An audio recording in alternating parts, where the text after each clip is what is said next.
Hey guys, welcome back to the Capital Mindset Show. Today we're going to be continuing the series from yesterday where we talked about, or actually today, you probably saw the video today or yesterday, whenever this video actually ends up posting, but I'll try to post them close to each other. But the other one was Church & Dwight. You guys probably remember that one. And this one is Clorox. So Clorox is a company very similar to Church & Dwight, different brands, of course. Size is relatively the same. They're quite comparable, I'd say. So if we're looking at Clorox here, we can see that the market cap is sitting at about $18 billion. PE ratio about 39.67, dividend yield of 3.19%, current price $147. If you look at the past 5 years, it has outperformed the market handedly. And if we actually do that, we'll just type in, for example, VU or SPY, either or, and we can see how it's compared or fared to the index for the past 5 years. You can see that the index is up 76.17%, while Clorox is up 7.40%. This is a dividend growth investor's favorite, or one of the favorites among them. It's not the most favorite, but it is one that is respected. And if we take a look at some of the brands that they do have, we're going to see precisely why that is. You might be familiar with many of these. And in fact, I know for a fact that some of these brands you did not even know they owned. So Clorox, you don't think of food, but they do have some food products. So if you go to the brands portion, we can kind of see them listed out, hopefully. They're probably not going to show it right here, but our product portfolio, I want you to show them. You might see some of these. So Burt's Bees, you might not know that they own that. Let's see. They own Hidden Valley somewhere around there. Where is Hidden Valley? Where is Hidden Valley? I know it's somewhere in here.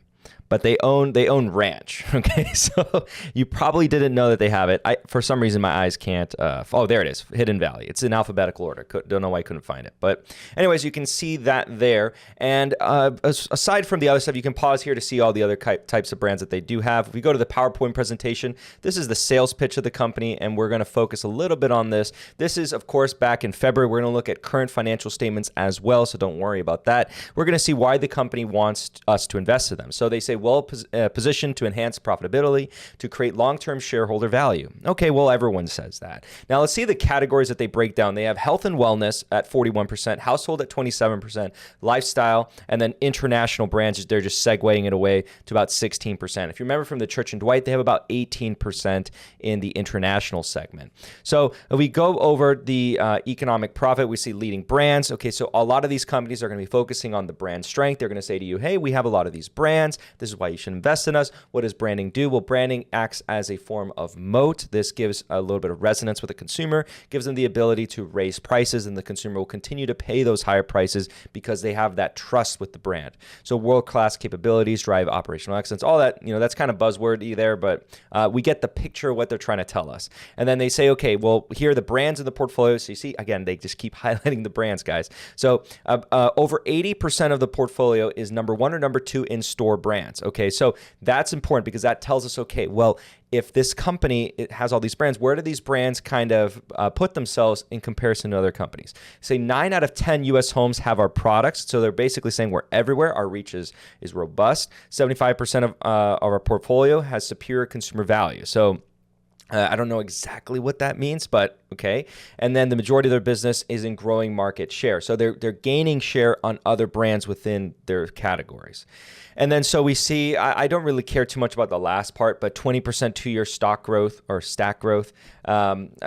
Sure, but like I care more about the brands performing in their own niche. Okay, but yeah, what they're basically saying is over the past 2 years, their stacks have grown about 20%. All right. Okay, so some of these other parts, they say, okay, these are the buzzwords. We're going to kind of skip past this. The Ignite strategy, kind of skip past this, but tailwinds, headwinds. So this is what they think is. So the tailwinds is higher focus on health and hygiene. I'd say so. Headwinds is commodities, logistics, labors, and inflation. This is from February. We talked about this plenty of times in February. Now fast forwarding to today, yes, that was definitely the case. What are they doing to mitigate? They see, okay, base, so increasing prices. You can see they're delivering cost savings on target, so improving efficiencies in their supply chains. And of course, removing COVID-related expenses and optimizing supply chain. Okay, so still saying that. I think from here, it's going to be mostly buzzwords and stuff like that, but let's see if there's anything bigger for us. So they do see sales growth is pretty tamed, I'd say. They're not actually experiencing a ton of growth. Scrolling down here, we do see long track record of creating shareholder value. So if you go back all the way since about well, February 2022 when this happened, or they closed it off in 2021, they have outperformed the index. And I think even if that might be actually including, dividends, but today, I don't know if that's necessarily the case, but that's, again, because of where we're measuring it. So let's see here. We're going to look at some of the ratios, of course, when we get to the actual model and evaluation, but a disciplined use of cash-driven ROIC. Okay, so this is actually important. We're actually going to take a look at this when we plug it in, that their average or their peer average is 17% return on invested capital. Let's actually go to the model because I think I still have Church & Dwight in here. And so let's review. Church & Dwight's return on invested capital is, about 18%. So while we're looking ahead, let's actually plug in Clorox, and then we'll come back to this. Let's go to the financial statements here. So let's find here risk factors, properties, changes. Okay, so we look at the balance sheet. The balance sheet has deteriorated quite a bit. We can see immediately spotting the cash and cash equivalents coming down. Goodwills remains about the same. Long-term debt remained about the same. So basically, they're expensing a lot of cash that we can kind of pay attention to in the statement of cash flows. Well, what's going on there? Probably cash flows got hindered. As far as the current liabilities, well, they had notes, loans payable about 237. That probably might account for, or that's actually what they're registering in the current liabilities of 2022. So that's probably gonna, they're gonna expense that either out of cash or cash flows. Now let's see here. I think that's pretty much it for that. Let's go to the income statement, or right here, sorry, the statement of cash flows I meant. So we have net earnings at 471 million. So that is a drop for 719 million and a drop from 2020 at 939 million. Cash provided by operating activities has been coming down. It's almost cut in half in 2022 versus 2020. So are we dealing with a momentary point in time? I'd probably say so. A lot of demand was brought forward for their products. If we actually were to pay attention to, well, let's actually go to the evaluation model. Kind of pay attention to that. Before we begin, let's see what the pros have to say about anything. So let's zoom in here. And so we do see some ratings from different agencies or different institutions. And we have neutral, underweight, underperform, hold, underweight. So you can kind of pause there and see what they're kind of saying now. That's the more recent one. We do have a strong buy rating according to analysts with a price target of $146.51, implying a negative 1.03% upside.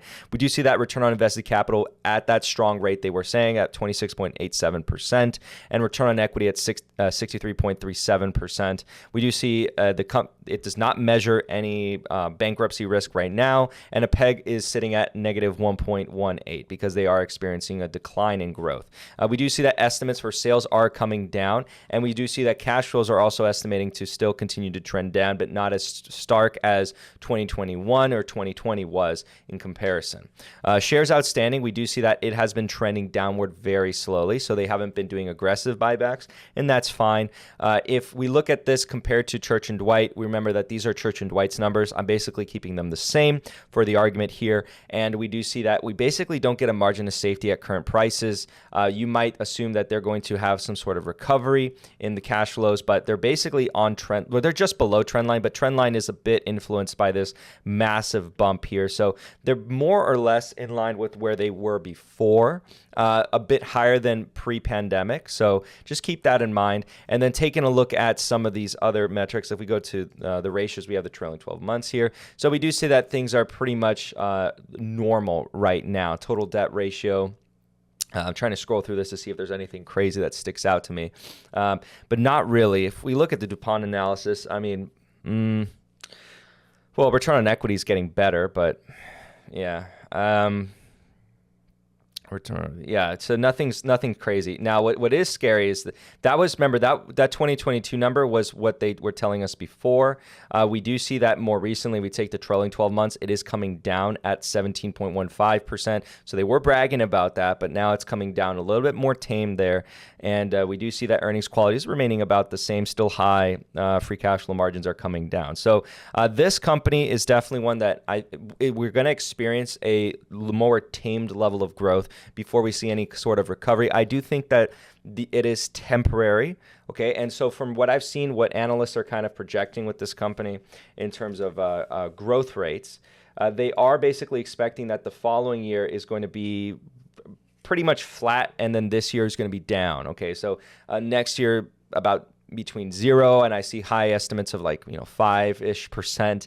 On the low estimates, they're saying that it can decline another couple percentage points. So Clorox has to navigate through this. Do I want to participate in it? Not yet, but it's another one that I'm going to put a pin in, and I'm going to keep an eye on it. And we're going to continue to look at other stocks within this sector, see if they're interesting at all. For me personally, I'm going to be passing on Clorox, but of course, it's a name that I would like to own at the right price. All right. With that being said, guys, thank you guys so much for watching, and I will see you guys on the next one. Bye.